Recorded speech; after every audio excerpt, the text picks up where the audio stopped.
यह है हमारा geography class 10th ICSE board की चैप्टर 3 क्लाइमेट ऑफ इंडिया का 5th लेक्चर।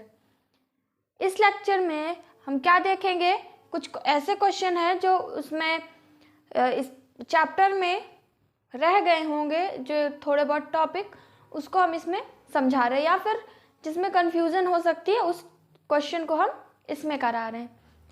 सबसे पहले ये देखते हैं ITCZ क्या है। ITCZ मतलब इंटर ट्रॉपिकल कन्वर्जेंस जोन। ठीक है, ये क्या है? ये क्या है? ITCZ is a low pressure zone around the equator where northern and southern trade winds merge। क्या है? ये इक्वेटर के अराउंड एक जोन है। कैसा? लो प्रेशर जोन है। ठीक है, किसके अराउंड है? इक्वेटर के अराउंड है। ये क्लाउड की तरह है। और ये कहाँ पर है? ITCZ जहाँ पर नॉर्दर्न हेमिस्फीयर मतलब नॉर्दर्न ट्रेड विंड्स जो हैं और साउदर्न ट्रेड विंड्स मतलब ऐसे विंड जो नॉर्थ साइड से आ रही है इक्वेटर पर, और साउदर्न विंड्स इक्वेटर पर आ रही हैं, वहाँ पर दोनों विंड्स मिल रही हैं, मर्ज हो रही हैं। वही कौन सा जोन है? ITCZ, inter tropical convergence zone. ठीक है, जैसे ये अर्थ है, ये अर्थ है, ये क्या है? ये इक्वेटर है। ये इक्वेटर है, ये नॉर्थन साइड है, ये नॉर्थ हेमिस्फीयर, साउथ हेमिस्फीयर। ये जो जोन है ये क्या है? ITCZ का जेड है, ITCZ है। ये जोन क्लाउड की तरह है। ठीक है, ऐसा नहीं कि लैंड में फैला हुआ है, ये क्लाउड की तरह है, इक्वेटर के चारों तरफ घिरा हुआ है। यहाँ पर हाई प्रेशर है, नॉर्दर्न हेमिस्फीयर में हाई प्रेशर है, साउदर्न हेमिस्फीयर में भी हाई प्रेशर है। यहाँ पर लो प्रेशर है इक्वेटर में। क्यों? क्योंकि यहाँ पर सन की रेज ज़्यादा आ रही है, इक्वेटर पर सन की रेज ज़्यादा आ रही है, यहाँ पर गर्मी ज़्यादा है। क्या होगा? एयर टेम्परेचर ज़्यादा है, प्रेशर कैसा होगा? प्रेशर लो होगा। हेमिस्फीयर में, नॉर्दर्न हेमिस्फीयर या साउदर्न हेमिस्फीयर में जितना हम दूर जाएंगे इक्वेटर से, वहाँ का टेम्परेचर क्या होगा? टेम्परेचर लो होगा, तो प्रेशर कैसा होगा? हाई प्रेशर होगा। एयर हमेशा कैसे आती हैं? हाई प्रेशर से लो प्रेशर आती हैं, हाई प्रेशर से लो प्रेशर आती हैं। ठीक है, तो यही क्या हो रहा है? नॉर्थ की एयर इक्वेटर तरफ जा रही है और साउथ की भी एयर, जो साउथ की ट्रेड विंड्स है, वो भी इक्वेटर की तरफ जा रही हैं। और कैसे जा रही हैं? थोड़ा बेंड होकर जा रही हैं। ठीक है, क्यों? देखिए, अगर मान लीजिए ये है, ये हाई प्रेशर है, इधर भी हाई प्रेशर है, यहाँ पर लो प्रेशर है। अब क्या है? अब विंड ऐसे आ रही है इक्वेटर तरफ, तो आ तो कैसे रही है? सीधे ही आ रही है, तब सीधे ही आना चाहिए। बेंड क्यों हो जा रही है? कोरियोलिस फोर्स की वजह से। क्यों? क्योंकि अर्थ का साइज बहुत बड़ा है और ये बहुत तेजी से रोटेट कर रहा है। अब कोई भी विंड है, मान लीजिए ये एकदम स्ट्रेट आ रही है, अब कोरियोलिस फोर्स की वजह से इतनी तेज स्पीड होने की, मतलब इतनी तेजी से रोटेट कर रही है अर्थ, इस वजह से क्या हो रहा है कि ये सारी एयर क्या हो जा रही है? बेंड हो जा रही है। ठीक है, जैसे ये समझ में आया? यहाँ पर नॉर्थ की ट्रेड विंड्स यहाँ पर आई, साउथ की ट्रेड विंड्स यहाँ पर आई, तो यहाँ पर क्या की? दोनों विंड्स टकराई। यही जोन कौन सा है? Inter tropical convergence zone. समझ में आया इतना कि इंटर ट्रॉपिकल कन्वर्जेंस जोन क्या है? क्लियर हुआ? नोट कर लीजिए इसे। नेक्स्ट सेकेंड क्वेश्चन क्या है? Difference between westerly disturbance and easterly jet stream. Westerly disturbance और ईस्टर्ली जेट स्ट्रीम में डिफरेंस क्या है? पहले देखते हैं वेस्टर्ली डिस्टर्बेंस क्या है। Cyclonic system into north west India from Mediterranean sea from west causes rainfall and snowfall. Westerly disturbance क्या है? ये एक साइक्लोनिक सिस्टम है, मतलब मेडिटेरेनियन सी से, ठीक है, मेडिटेरेनियन सी से साइक्लोन ओरिजिनेट हुआ, वहाँ से किधर गया, north west side. North west side Mediterranean sea west में है, मतलब मेडिटेरेनियन सी वेस्ट से निकला और किधर गया, नॉर्थ साइड। इंडिया के नॉर्थ साइड गया, नॉर्थ वेस्ट तरफ गया, और वहाँ पर उससे क्या हुआ, इस साइक्लोन से रेनफॉल हुई और स्नोफॉल हुई। ठीक है, इस वजह से इसे वेस्टर्ली डिस्टर्बेंस कहते हैं। क्यों कहते हैं, फिर से समझिए। मेडिटेरेनियन सी में साइक्लोन ओरिजिनेट हुआ, मेडिटेरेनियन सी वेस्ट में है, वेस्ट से जब ये नॉर्थ वेस्ट की तरफ गया, वेस्ट से इंडिया के नॉर्थ वेस्टर्न साइड में गया, उधर क्या किया, रेनफॉल हुई और स्नोफॉल हुई। ठीक है, यही क्या है, वेस्टर्ली डिस्टर्बेंस है। ठीक है, समझ में आया। ईस्टर्ली जेट स्ट्रीम क्या है, ईस्टर्ली जेट स्ट्रीम ये कहाँ पर डेवलप होता है, develops over Tibetan plateau due to intense heating. बहुत ज़्यादा गर्मी होने की वजह से ये jet stream, easterly jet stream Tibetan plateau के ऊपर ओरिजिनेट हुआ, और हमारे इंडिया में, पेनिनसुलर इंडिया में कितने डिग्री पर है, 15 डिग्री नॉर्थ लैटिट्यूड पर है पेनिनसुलर इंडिया में। ठीक है, ईस्टर्ली जेट स्ट्रीम क्या कॉज कर रहा है, onset of south west monsoon. Easterly jet stream की वजह से इसके बाद से क्या हो रहा है, साउथ वेस्ट मानसून स्टार्ट हो रहा है। सब अभी हम पहले भी बता चुके हैं जेट स्ट्रीम क्या है, 9th क्लास में भी पढ़े हैं जेट स्ट्रीम क्या है। फिर बता देते हैं जेट स्ट्रीम क्या है। ये बैंड है विंड्स का बैंड है जो बहुत ही स्पीड से चलती है। ठीक है, अप्रॉक्स 322 किलोमीटर पर आवर की स्पीड से जेट स्ट्रीम चलती है। ठीक है, ये बैंड है पूरे विंड का, बहुत तेजी से ब्लो करती है और कहाँ पर रहती है, ट्रोपोस्फेयर में। ठीक है, मतलब जो पहली लेयर है ट्रोपोस्फेयर, उसी पर ये जेट स्ट्रीम रहता है। ठीक है, ये क्या है, अपर एयर सर्कुलेशन है जेट स्ट्रीम। समझ में आया। नेक्स्ट है रिट्रीटिंग मॉनसून और नॉर्थ ईस्ट ट्रेड में डिफरेंस क्या है। रिट्रीटिंग मॉनसून अक्टूबर से नवंबर में आता है, नॉर्थ ईस्ट ट्रेड दिसंबर से फरवरी के बीच में। रिट्रीटिंग मॉनसून में क्या हो जाता है, क्लियर स्काइज हो जाती हैं, मतलब south west monsoon weaker. Retreating monsoon अक्टूबर से नवंबर के बीच में साउथ वेस्ट मॉनसून वीक हो जाता है, मतलब मॉनसून ख़त्म हो जाता है और स्काइज मीन्स क्लियर स्काइज हो जाते हैं, रेनफॉल नहीं होती है। यही क्या है, रिट्रीटिंग मॉनसून।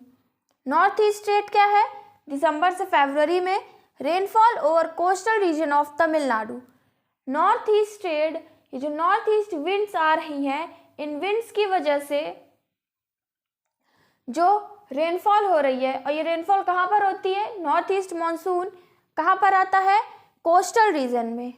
ठीक है, कोस्टल रीजन में, जैसे कोस्टल रीजन ऑफ तमिलनाडु। ठीक है, ईस्ट कोस्ट में तमिलनाडु है, तमिलनाडु में जो रेनफॉल हो रही है वो किसकी वजह से हो रही है, नॉर्थ ईस्ट ट्रेड की वजह से। समझ में आया इतना, नोट करिए। फिर नेक्स्ट देखते हैं। नेक्स्ट है ये एक टेबल है, किस सिटीज़ की है, मुंबई, दिल्ली, कोलकाता और चेन्नई। ये कुछ ऐसी मेट्रोपॉलिटन सिटीज़ हैं। मेट्रोपॉलिटन सिटीज़ मतलब ऐसी सिटीज़ जिनकी पॉपुलेशन 5000 से ज़्यादा है, और ये कुछ मेन सिटीज़ हैं जहाँ पर फाइनेंशियल बजट भी बनाया जाता है और बहुत ढेर सारे ऑफिसेज भी यहीं पर है। इस वजह से इस सिटी का इसमें दिखाया हुआ है। ठीक है, अब एग्ज़ाम में क्वेश्चन कैसे आएगा, टेबल दे दी जाएगी किसी 2 सिटी की, एक सिटी की, उसमें ये पूछेगा कि मुंबई में रेनफॉल किस मानसून की वजह से हो रही है। तो मुंबई में किस वजह से हो रही है, साउथ वेस्ट मानसून की वजह से। किसकी वजह से हो रही है, साउथ वेस्ट मानसून की वजह से। दिल्ली में किस वजह से हो रही है, ये भी साउथ वेस्ट मानसून की वजह से हो रही है। कोलकाता में भी साउथ वेस्ट मानसून की वजह से रेनफॉल हो रही है। और चेन्नई में अक्टूबर से नवंबर के बीच में, अक्टूबर नवंबर में 30.6 35.0 यहाँ पर रेनफॉल हो रही है साउथ वेस्ट मानसून की वजह से। ठीक है, चेन्नई में अक्टूबर नवंबर मंथ में साउथ वेस्ट मानसून की वजह से हो रही है। और दिसंबर और जनवरी के बीच में, दिसंबर और जनवरी में किसकी वजह से रेनफॉल हो रही है? नॉर्थ ईस्ट मानसून की वजह से। ठीक है, किसकी वजह से? नॉर्थ ईस्ट मानसून की वजह से। समझ में आया? अगर ये कहे कि चेन्नई में, अगर सिर्फ इतना पूछ ले कि चेन्नई में किसकी वजह से, किस मानसून की वजह से रेनफॉल हो रही है, तो क्या कहेंगे? नॉर्थ ईस्ट मानसून की वजह से। ठीक है, किसकी वजह से? नॉर्थ ईस्ट मानसून की वजह से चेन्नई में रेनफॉल हो रही है। एक ये क्वेश्चन हो गया। दूसरा क्या आता है? रेनफॉल कैलकुलेट करने के लिए दे देगा कि एनुअल रेनफॉल कितनी है, मुंबई की कितनी है, दिल्ली की कितनी है, कोलकाता या चेन्नई की। तो इसमें हम कैसे करेंगे? सारे जितने भी हैं सबको ऐड कर देंगे। जिस मंथ में जितनी रेनफॉल हुई है सबको ऐड कर देंगे, तो क्या आ जाएगा? एनुअल रेंज, यानी एनुअल रेनफॉल आ जाएगी। ठीक है, क्या पता चल जाएगा हमें? Annual rainfall. जैसे दिल्ली में भी अगर एनुअल रेनफॉल पूछता है कि कितनी एनुअल रेनफॉल हुई है, तो जितनी भी रेनफॉल हुई है हम उसको क्या कर देंगे? ऐड कर देंगे। जैसे अगर ये पूछ लेता है कि दिल्ली में कितनी रेनफॉल हो रही है, एनुअल रेनफॉल, क्या करेंगे? जितनी भी रेनफॉल है, ये रेनफॉल किसमें दिया हुआ है? सेंटीमीटर में। ठीक है, जितनी भी रेनफॉल हुई है, जिस मंथ में जितनी रेनफॉल हुई है उसको ऐड कर देंगे और क्या आ जाएगा? Annual rainfall. दिल्ली की अगर रेनफॉल को हम ऐड करते हैं तो क्या आएगा? 84.2 सेंटीमीटर एनुअल रेनफॉल। ठीक है, सेम वैसे ही हर जगह की निकाल लेंगे। कहीं ऐसे भी क्वेश्चन आ जाता है, मुंबई में सबसे ज़्यादा टेम्परेचर किस मंथ में है, या लो टेम्परेचर किस मंथ में है। तो इस टाइप से, इस टेबल से क्वेश्चन पूछे जाते हैं। ठीक है, मेन ज़्यादातर ये क्वेश्चन पूछा जाता है कि इस सिटी में किस मॉनसून की वजह से यहाँ पर रेनफॉल हो रही है। ठीक है, और किस मंथ में हो रही है। समझ में आ गया इतना? ठीक है, नोट कर लीजिए इसे। नेक्स्ट देखते हैं। नेक्स्ट है साउदर्न ऑसिलेशन। साउदर्न ऑसिलेशन क्या है? ENSO, EL Nino southern oscillation. ठीक है, EL नीनो क्या है? EL नीनो साउदर्न ऑसिलेशन, ये हम्बोल्ट करंट है, कोल्ड हम्बोल्ट करंट है, इसे पेरू करंट भी कहते हैं। ठीक है, क्योंकि ये पेरू से फ्लो करती है। कहाँ से? साउथ अमेरिका से। साउथ अमेरिका में पेरू है, वहाँ से ये फ्लो करती है ये करंट, इस वजह से इसे पेरू करंट भी कहते हैं। किसे? ENSO को, EL नीनो साउदर्न ऑसिलेशन। इसे हम पहले लेक्चर, सेकेंड लेक्चर में पढ़ चुके हैं, factors of climate of India. ठीक है, साउदर्न ऑसिलेशन क्या है? Shifting the air pressure between Pacific ocean and Indian ocean. Indian ocean और पैसिफिक ओशियन के बीच में जो प्रेशर है, पैसिफिक ओशियन में अलग प्रेशर है, इंडियन ओशियन में अलग प्रेशर है। जब ये प्रेशर से शिफ्ट होते हैं एक दूसरे से, वही क्या है? ऑसिलेशन है, साउदर्न ऑसिलेशन। ठीक है, देखिए जब पैसिफिक ओशन में हाई प्रेशर होता है और इंडियन ओशन में लो प्रेशर होता है, तब क्या होता है? Strong monsoon and normal rainfall. कैसा monsoon? Strong monsoon and normal rainfall. मतलब जो मॉनसून होता है वो बहुत, मतलब मॉइस्चर बहुत आता है, रेनफॉल मतलब बादल बहुत होते हैं, लेकिन रेनफॉल कम होती है। क्यों? क्योंकि जो साउथ ईस्ट ट्रेड है वो सारे मॉइस्चर को क्या कर लेती है? एब्जॉर्ब कर लेती है। ठीक है, साउथ ईस्ट ट्रेड सारे मॉइस्चर को एब्जॉर्ब कर लेती है, इस वजह से रेनफॉल नॉर्मल होती है। लो प्रेशर है पैसिफिक ओशन में, हाई प्रेशर है इंडियन ओशन में, इससे क्या हो रहा है, वीक मॉनसून। कैसा मॉनसून, वीक मॉनसून, क्योंकि साउथ ईस्ट ट्रेड मॉइस्चर को एब्जॉर्ब नहीं कर पा रहा है, अपने साथ मॉइस्चर को नहीं ला पा रहा है, इस वजह से यहाँ पर वीक मॉनसून है।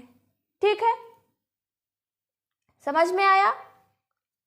नेक्स्ट है मौसिनरम रिसीव्स हाईएस्ट रेनफॉल। ये गिव रीजन का क्वेश्चन है, इसमें रीजन बताना है कि मौसिनरम रिसीव हाईएस्ट रेनफॉल। मौसिनरम में सबसे ज़्यादा रेनफॉल क्यों होती है, क्यों होती है, क्योंकि ये विंडवर्ड साइड है किसका, गारो खासी एंड जैंतिया हिल्स का।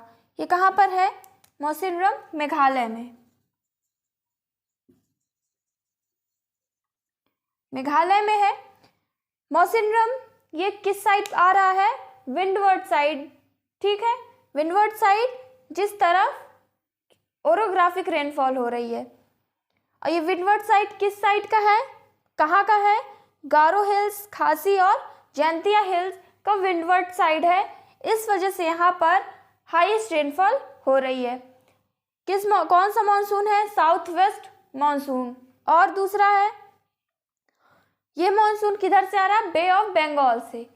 बे ऑफ बंगाल से मानसून आया, मानसून मतलब जो भी मॉइस्चर ली हुई है, मॉइस्चर को ली हुई है जो एयर, वो आ रही है बे ऑफ बंगाल से और जा करके किधर टकराई, गारो खासी और जैंतिया हिल्स से। इन हिल्स से टकराई और फिर क्या हुआ, ओरोग्राफिक रेनफॉल हुई। किस side, windward side. Windward side कौन सा है, मौसिनरम है। ठीक है, ये रीज़न है कि यहाँ पर हाईएस्ट रेनफॉल हो रही है। समझ में आया इतना, नोट करिए। नेक्स्ट क्वेश्चन देखते हैं। नेक्स्ट क्वेश्चन है, Punjab has 3 sources of rain. Punjab के पास 3 सोर्सेज है रेन के, कौन कौन से हैं, Arabian sea branch. Arabian sea branch से हम 2 ब्रांच पढ़े थे, रेनफॉल के 2 ब्रांच पढ़े थे, एक अरेबियन सी ब्रांच और दूसरा bay of Bengal branch. Arabian sea branch में 3 करंट थे, फर्स्ट करंट, सेकंड करंट और थर्ड करंट।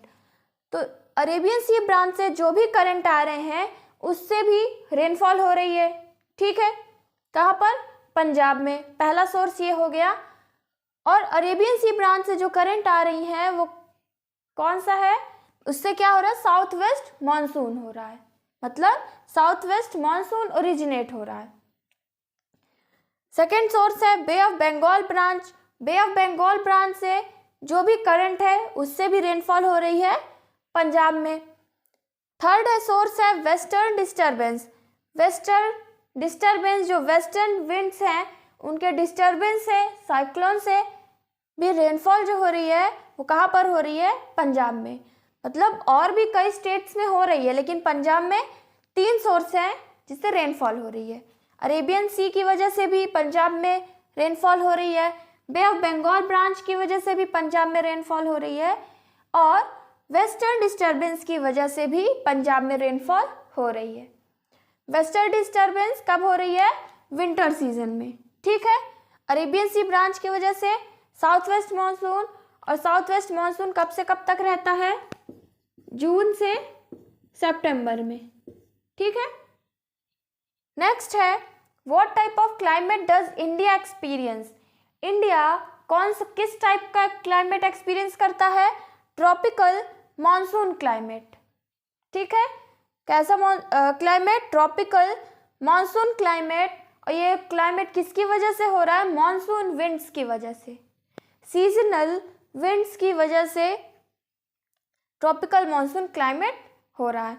और वेरिएशन है कई, मतलब जिस तरह लोकेशन अलग है, सी से जो स्टेट पास में है या जो एरिया दूर में है वहाँ पर डिफरेंट है टेम्परेचर में और रेनफॉल में। एल्टीट्यूड में डिफरेंस है, मतलब जहाँ एल्टीट्यूड पर डिफरेंस है तो वहाँ पर क्या होगा, टेम्परेचर में भी डिफरेंस है, उसमें भी वेरिएशन है, रेनफॉल में भी वेरिएशन है। ठीक है, नेक्स्ट है climatic divide. Climatic divide Himalaya क्यों क्यों कहते हैं, हिमालय को क्यों कहते हैं? क्लाइमेटिक डिवाइड इसलिए कहते हैं क्योंकि हिमालय एक बैरियर की तरह वर्क करता है। वो जो सेंट्रल एशिया से कोल्ड विंड्स आ रही हैं उसे क्या करता है? रोकता है, हमारे इंडिया में इंटर नहीं करने देता है। ठीक है। और हिमालय के एक तरफ देख रहे हैं कौन सी आ रही है? सेंट्रल एशिया से कोल्ड विंड्स आ रही हैं, और दूसरी तरफ से मॉडरेट टेम्परेचर है, मॉडरेट क्लाइमेट है। क्या दोनों तरफ अलग है? और हिमालय क्या कर रहा है? उस कोल्ड विंड्स को रोक रहा है इंडिया में इंटर करने के लिए। इस वजह से इसे क्लाइमेटिक डिवाइड कहते हैं। समझ में आया? ये एक बैरियर की तरह वर्क करता है। ये हो गया। और क्वेश्चन है जैसे जैसलमेर कहाँ पर है? राजस्थान में। वहाँ पर रेनफॉल कम क्यों होती है? क्योंकि वो एरिया है, वहाँ पर मॉनसून नहीं पहुँच रहा है उतनी, और जो भी एयर है, जो भी हवाएं हैं, वो कैसी? बहुत ज़्यादा हॉट विंड्स है, सारे मॉइस्चर को क्या कर ले रही है? एब्जॉर्ब कर ले रही है। ठीक है। ये सब कुछ रीज़न है जिसकी वजह से राजस्थान में स्कैंटी रेनफॉल होती है। समझ में आ गया इतना? ये कुछ क्वेश्चन थे, समझ में आए? यहाँ तक क्लियर हुआ? हमारा chapter climate of India complete हो गया है। नेक्स्ट लेक्चर में हम न्यू चैप्टर स्टार्ट करेंगे। Thank you for watching this lecture.